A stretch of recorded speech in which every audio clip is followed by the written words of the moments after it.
professeur yi wax dëgg yàlla wax ji leer na nañ kon man sama xëy na fi may gën a teg sama laaj mooy fi nga mujjee muy ci aaru bi kon gis naa ne aaru bi daanaka sax moo gën faj mi te kon nit ñi bu fekkente ne xam nañ li ñu mën a def bu mucc je pense que volet sensibilisation ak communication bi gën a ëpp solo kon ñun ñi fi njàngee rek mooy nit ñi kon li ñu war a gën a mën a teg ci suñu kanam pour xeex ko mooy di waxtaan ak nit ñi di leen yee pour ba ñu mën a moytu yi nga xamante ne bii suñu ko defee dinañ ci mucc ndax kenn bëggul sopp kenn bëggul ñàkk sa bakkan kon defe naa ne loolu la ci amul may wax dëgg yàlla jërëm naa ci lu bëri te incha allah da nga wax rek mooy daal kon nañu mettre l'accent sur la sensibilisation ndax nit ñi defe naa ne bu ñu xamee ñu ci bëri danañ moytu ndax kenn bëggul feebar di la sant di la ñaan yàlla kàttanal dina yokk sama xel dina def ci wér bak si namamet bakam bu baax. asalaamaaleykum mbooloo mi maa ngi nuyu ñëpp di leen ziar di nuyu tamit professeur di ko jaajëfal bu baax ci exposé bi am na solo loolu jëlee nañ fi lu bëree bëri question bi njëkk ñuy laaj apparition moo xam diabète bi la wala hypertension bi ndax su fekkee signes yi commencé na apparaître si sa yaram ba nga seetlu ko ndax boo demee kër docteur signes yooyu bu ci docteur bi jógee dina disparaître complètement ba dootoo am benn risque wala ba tey risque bi dafay des.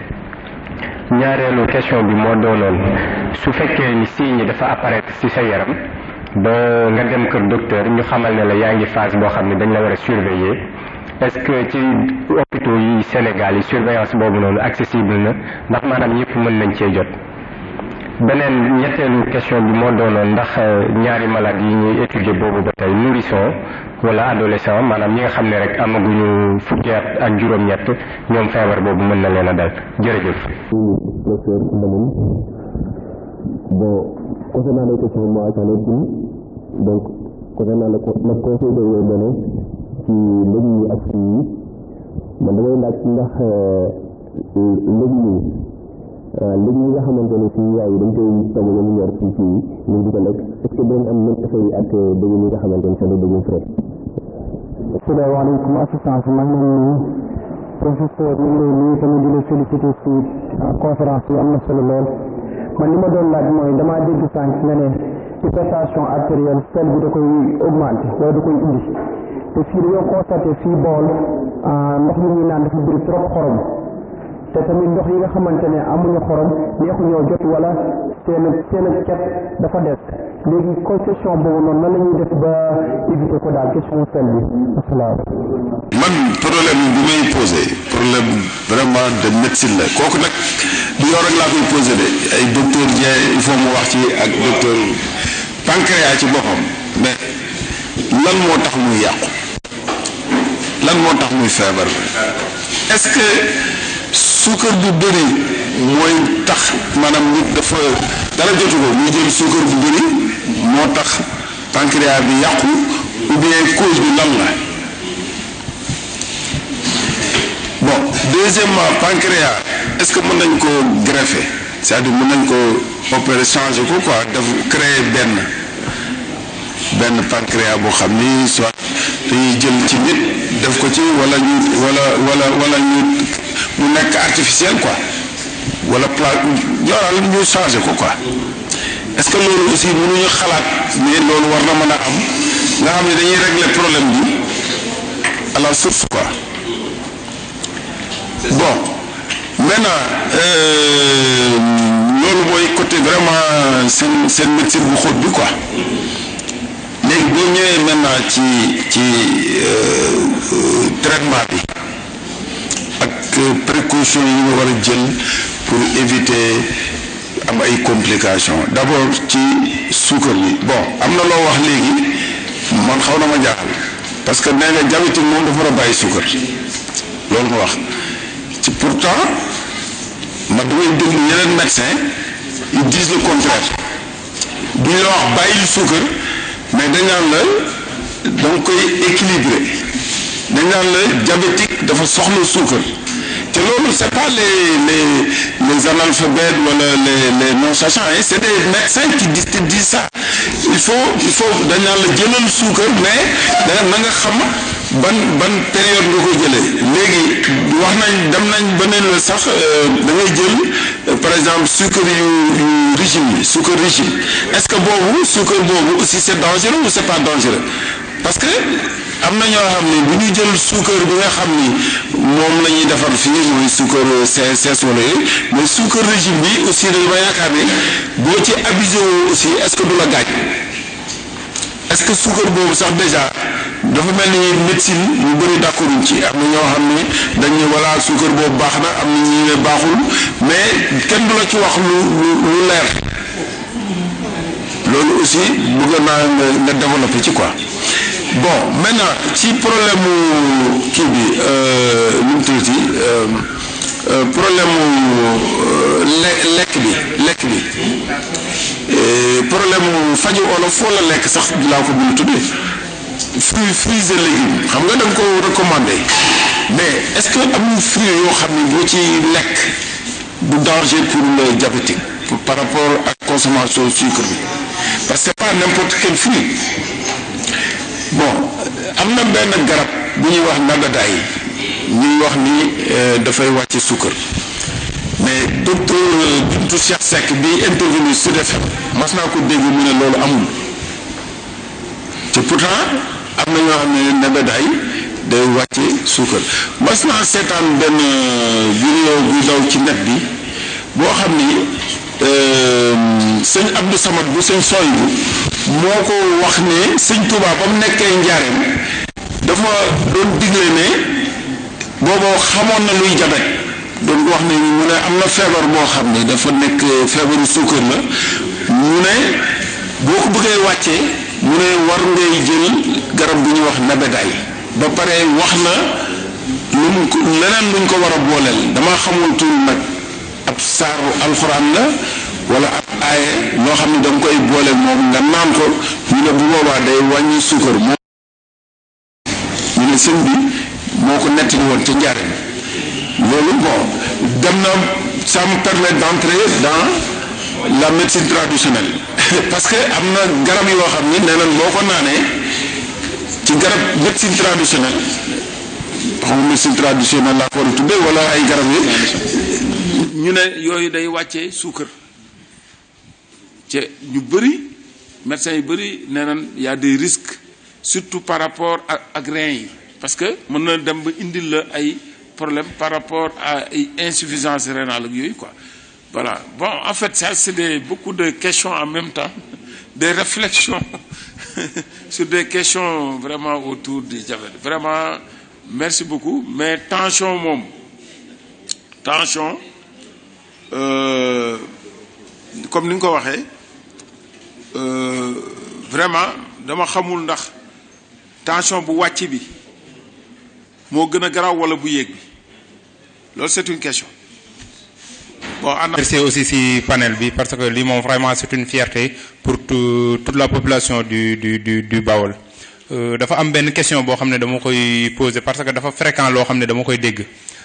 damay dégg si nit ñi ñu naan le fait que bouillon yi nga xam ne dañ koy utiliser parfois day moom mooy waral tension yi yu bëri yi nga xam ne moom moo xew léegi bouillon yi boo ko déggee mooy adja yeeg mami yeeg dool yeeg jumbo yi affaire yooyu noonu en général damay dégg population bi di ko wax te est-ce que c'est scientifiquement démontré ou pas merci beaucoup. asalaamaaleykum professeur ñu ngi sant bu baax ci exposé bi nga def sànq ci lii mu mel ni sama question bi mon frère daf ko posé ci bouillon yi laa bëggoon a ñëw parce que dafa fréquent dëkk bi daanaka ñëpp moom la ñuy togg ndax est-ce que am na impact ci lekk bi exactement ndax dañ ko war a bàyyi que ça soit muy hypertension artérielle wala muy hypo bi wala aussi diabète bi ban impact la ci am. sport bi aussi bëggoon naa xam ndax c'est avant ou bien après le repas ak ñaata temps lay jël ndax da ngay lekk rek ci saa si comme ni koy suñu yaay defee lekk rek jug génn dem dox wala ñu ne bala maa tëdd damay jéem a dox wala nangam légumes yi aussi ñu dellusiwaat ci les légumes trop cuits aussi baax na trop ñu ñëwaat ci aussi bon yaakaar naa loolu la woon question yi merci beaucoup professeur. wa rahmatullah ñu ngi lay nuyu professeur di la ziar di la remercier bu baax ci conférence bu am solo bi nga def ñaari question laa am pour poser ko benn bi damay dégg lu bari ñu naan ceeb bi ñuy lekk ni dafa am sucre ndax kon sucre bi ci nekk dafa amul danger ndax toujours dañ koy lekk surtout ceebu jën ni mu nekkee plat Sénégal ndax dafa amul danger wala loolu information boobu wérul beneen mooy damay gis ñoo xam ni ci net bi la ñuy télécharger ay application pour mesurer seen tension ainsi de suite donc est-ce que application yooyu kii na baax na wala déet wala est-ce que kii na. merci beaucoup. asalaamaaleykum maa ngi nuyu ñi fi teew ñëpp di nuyu professeur ak Serigne Modou Diakhaté waaye di rafetlu jotaay bi lool sax jotaay bu am solo la xanaa sax di ñaan lu mel ni bu amatee nu gën koo yaatal ndax njariñ la lu daj kapp ci askan wi yépp te képp ku fi ñëw donte diir bu gàtt nga fi am sax jële nga fi njariñ lu la mën a jariñ ci sa dund kon ñoo ngi ñaan lu mel nii bu amatee nu gën koo yaatal ci population bi ngir njariñ li mën a tasaaroo ma gën a yaatu benn ñaari question rek laa am ci lu may laaj benn bi mooy dangaa tudd ñaari appareil muy appareil diabétique ak appareil boo xam ne ku yor tension mën nga ko am mu nekk appareil yoo xam ne da nga koy mën a jëfandikoo sa kër may laaj appareil yooyu ndax docteur yi ñoom ñoo la koy jox wala nit ki sañ na koo jënd fu ko soob boobu mooy question bu njëkk bi beneen bi ci topp ci wàllum sport dangaa wax ñaari feebar yi benn bu ci nekk ku ko amee war nga di def sport donte fanweeri minute la may laaj ndax ci ñaari feebar yi rek la sport ware wala war na ci képp koo xam ne amoo benn tawat sax loolu moo doonoon samay question maa ngi gërëm ñëpp di sant wasalaam. yàlla bu ñu ngi koy diffuser rajo baa ngi koy wax ci partout ñi ñaan bu fekkee par exemple ki ab sëriñ la bu mag nag mu ni bëgg na intervenir bu fekkee gaa ñi mënan ko dimbale ba mu dugg vraiment loolu danaa ko rafetlu je ne sais pas xaw ma lu muy dem nag mais mi ngi déglu kii biir fa waaw ñu ngi ci 103.5 waaw maintenant le problème bi may wax man mooy dama xaw a jaaxle ñu ni lii mooy joxe boo ko defee da nga am suukar ñu ni da nga war a lekk légume waa légume ku ci dëkk nag foo jëm ñu ni fonde ñu doon ko bëgg te moom la ñuy def dafa neex guddi moom la tàpp fi ak laax ñu ni suukar la ceeb bi dafa am suukar yàpp yi ñu ni wërta gi waa léegi lan pour légume rek mais loolu man vraiment loolu laa bëgg professeur vraiment mu wax ni daal parce que li ñu bëgg wax nii mooy man xalaat naa ni daal ñu gëm yàlla daal moo ci des lekk di lekk te faju itam defe naa loolu je crois docteur la xalaat maa ngi lay def question merci waay bi demee na noonu kooku moom le docteur Dieng est bien placé pour intervenir xam naa aussi mën nañoo contribuer ñoom ci suukar si parce que suukar si lu am solo la ñu comprendre ko président xam naa ne débat la mais en réalité débat bi moom scientifiquement c'est tranché hein y a pas d'équivoque ñoom dinañ xool ñoom itam nu ñu ciy intervenir alors léegi signes yi am na question bu njëkk bi non bu ñu ko traité équilibré ko signes yi dañuy disparaître maux de tête bourdonnement d'oreille baisse de l'acuité visuelle parfois céphalée yu nekk fii mais su traitement bi marché tension bi wàcc signes yooyu dañuy régresser day dañ léegi nag problème bi mooy li tax ma ne woon traitement bi dañ koy continuer boo ko arrêté mu yéegaat tension bi yéegaat signes yi ñëwaat parce que tension bi yéeg rek moo indi signes yi ah loolu c'est la physiopathologie dugguma ci lu compliqué la mais képp kuy jàng médecine dañ la koy jàng maanaam li tax bopp bi di metti sax xam nañ ko li tax nopp yi di bourdonner xam nañ ko li tax bët yi lëndëm xam nañ ko mais bu traitement bi marché jaar yoon yooyu dañuy régresser mën naa am bët yi lëndëm encore parce que dafa fekk mu détruire fa dara ba pare waaw bu détruire yenn cellule bët yi mën naa tane mais lëndëm bi mën na des mais maux de tête yi moom day dem loolu mooy wane ne traitement bi marché na bourdonnement d'oreille yi day fay régresser bu doon kuy saw lu bari ndax suukar su yéeg day arrêté te loolu malade yi am seetlu parce que dafa am malade yoo xam ne dañu am seetlu ba nga xam ne bu seen suukar yéegee xam nañ ko ci ay signes bu wàccee xam nañ ko mais aussi boo traité diabétique polyurie bi day disparaître kii bi polyphagie bi disparaître donc day améliorer signes yi dañuy dem mais buy duggaat it signes yi dañuy ñëwaat loolu mooy kii bi léegi nag faut pas confondre diabétique par hypertension boo koy jël di jël li ñuy wax diurétique daf lay sawloo garab bi peut-être loolu it leneen lu intéressant maladie la booy am na garab bu tension yoo xam ne dafay sawloo mais bokkut ak diabète ba dara voilà donc signes yi en résumé bu traitement bi marché signes yi dafay régresser docteur Dieng dina ñëwaat ci li nga wax surveillance bi non am na ci xale am na ci adolescent y a des diabétiques yoo xam ne xale lañ diabètu xale dafa am léegi sax dafa am ñu ci spécialisé ak adolescent non dañ koy am cause yi nag léeg-léeg c'est très particulier c'est génétique wala muy ñetti cause yeneen yi ma waxoon maanaam ay anomalie yu am ci rein ci yenn artères yi mais xale dina am diabète adolescent dina am diabète tension aussi am na fa lu ci bëri bu diabète bi teelee dugg xale moom réellement pancréas bi am na problème kooku dinaa ci ñëwaat pancréas ba am problème teel a am problème wala mu judduwaale ko légumes et fruits question bi ñëw na 2 fois benn bi pour trop cuit c'est pas bon loolu beneen problème la Sénégal bien que jigéen ñi ngi ciy def progrès yu bëree bëri parce que bu njëkk togg bi daf doon ëpp ci togg Sénégal bari dawlin bari xorom dawlin tout le monde se rappelle que un moment donné famille bu ci riche ni soxna yi di wane ne riche na mooy bu ñu lekkee ba pare dawlin ji taa ci ndab li wala booy lekk muy rogalaat loolu amatul presque dañ na mais amoon na def nay ravage avant ñu ciy taxaw loolu wàññeeku na bu baax a baax mais fruits et légumes président buñ koy wax waxuñu ngay dunde fruits et légumes kese foofu mooy problème bi non dañu ne 5 fruits et légumes maanaam boo boolee ci suba ba guddi ñu gis ne lekk nga 5 fruits et légumes sax lañ wax na am légume na am fruit mën na doon 2 fruits li ci des doon légume mais repas principaux yi normalement day am légume mais li tax ñu ciy insister ñun mooy nit ñi légumes yi dafay des ci ndab li duñ ko lekk ba mu jeex lu ci bari buy des ceeb ba dem na yàpp wa dem na dawlin ja dem na mais légume day des loolu baaxul donc kenn waxul kenn mu dunde légume loolu nag monde bi day avancer tellement que réew yu mag yi loolu ay doctrine la presque léegi les végans là végan xam nga végan yi ñu bees la bu njëkk amoon na ñoo xam ne végétarien la ñu woon nga xam ne légumes ak fruits rek la ñuy dundee lépp lu laal ci kii du ci lu laal ci mala duñ ko jege mais léegi puusaat nañ plus loin végan feeñ na fi mu ne te végan yaa ngi yokk ci réew yooyu ba nga xam ne végan yi ñoom même lu benn ndab boo xam ne laaloon na mala bëgguñu nga def ci lekk xale yi dañ naan vaccination yi attention nga xam ne ñooñu pourtant ñi ngi dund bu normal mais légumes li ñuy dunde mën nañ ko dunde mais c'est pas adapté ñun ak suñu culture ñun duñu promouvoir loolu bien que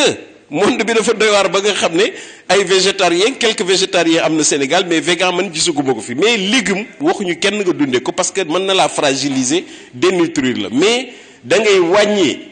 non seulement warul ñor lu ëpp te loolu dese na ay progrès yu mag yu ñu war a def jigéen ñi dañuy baxal ba mu ñor loolu dara nekkatu ci dañ koy analyser yooyu buñ koy wax xamal ne balaa muy génn ay recherche scientifique yu wóor lañ ko tëral boo ko defee benn degré cuisson nga def ko pomme de terre def ko carotte mais li ngay lekk légume lay nuróol mais la taxoon yàlla defar ko def ci benn mbóot loola deñ na togg gi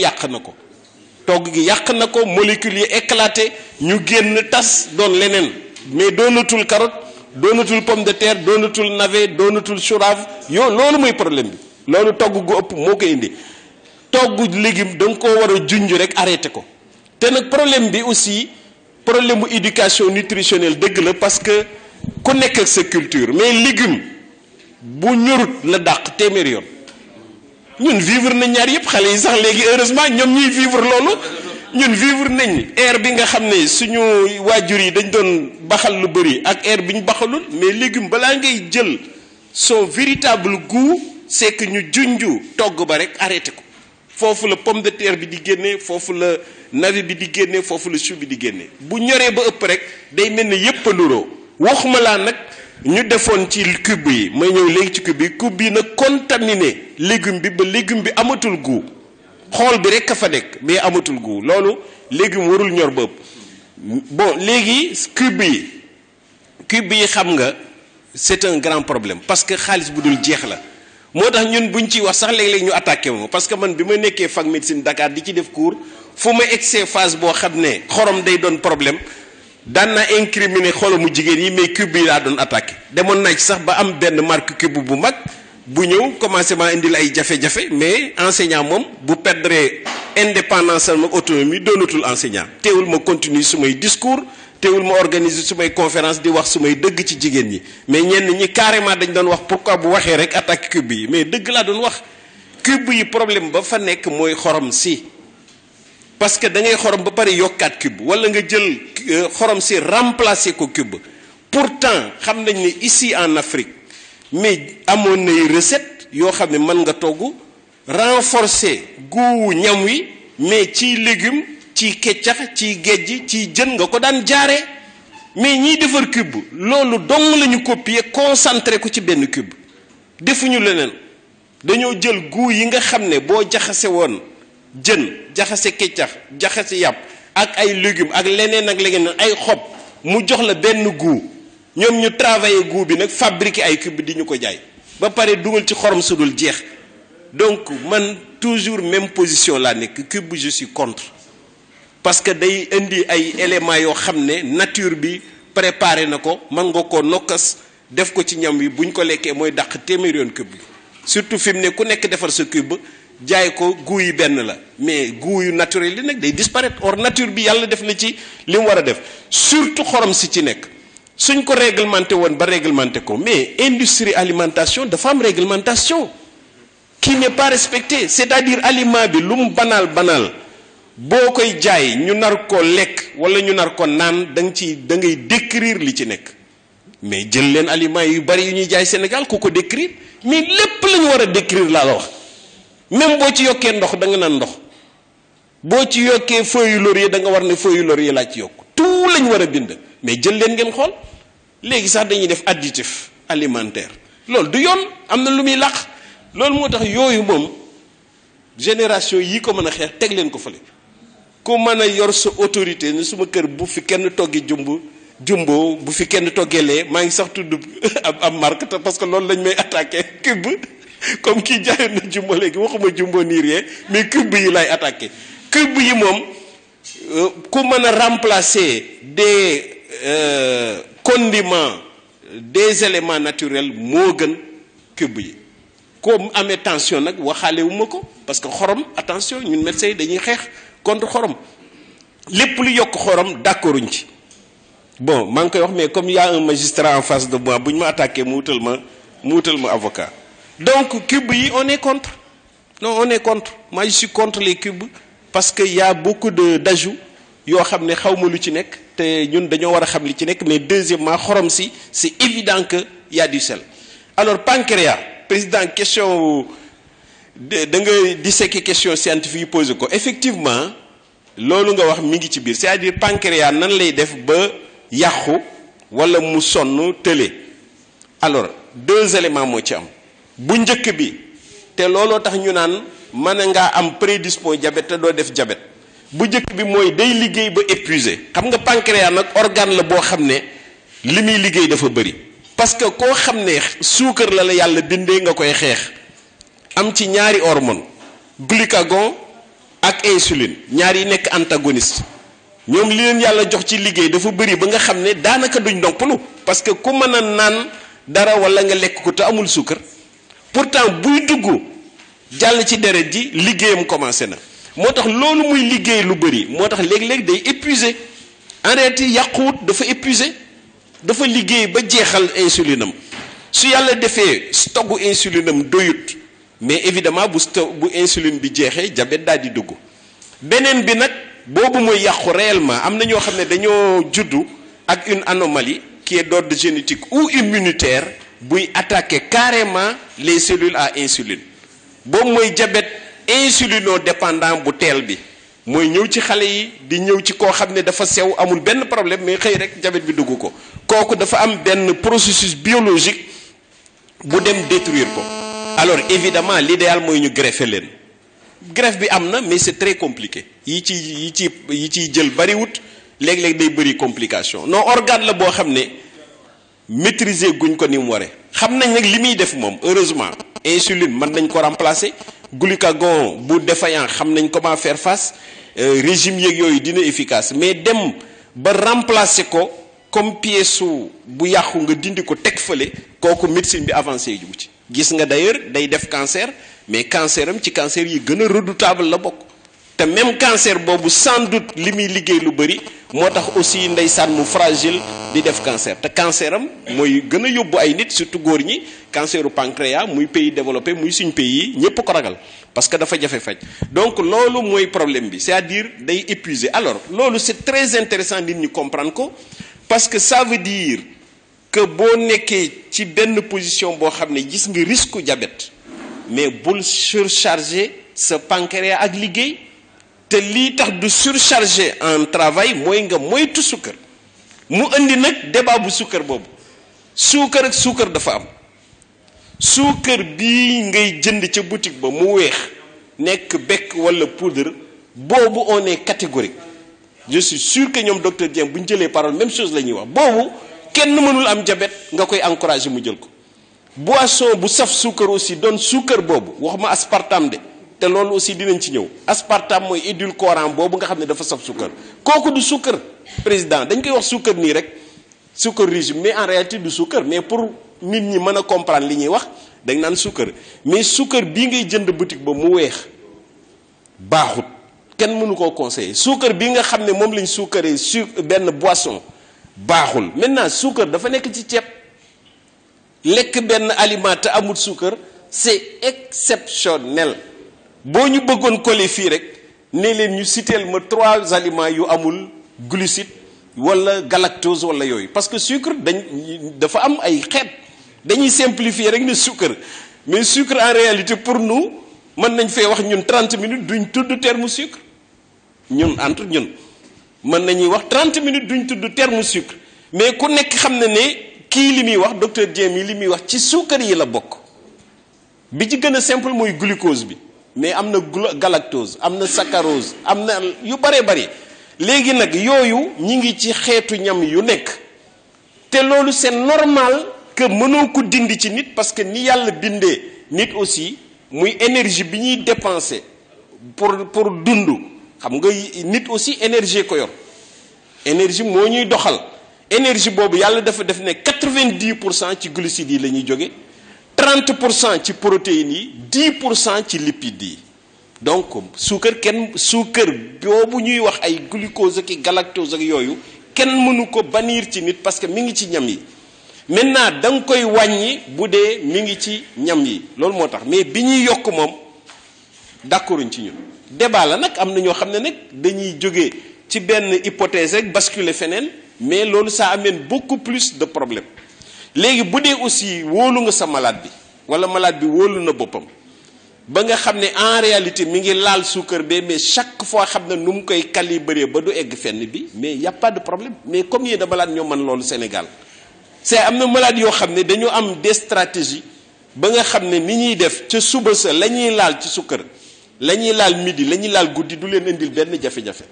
mais kooku dafa nekk ci beneen niveau dafa nekk ci beneen seetlu dafa nekk ci meneen njàng boo ko bëggee généraliser rek indi problème parce que tout de suite day indi hyperglycémie ak yooyu donc suukar daal médecin bu bëgg prudent waxal malade yi bàyyi leen suukar si parce que du tee mu lekk suukar booy lekk cere di lekk suukar booy lekk fonde di lekk suukar booy lekk mburu di lekk suukar ah donc loolu la docteur Dieng et docteur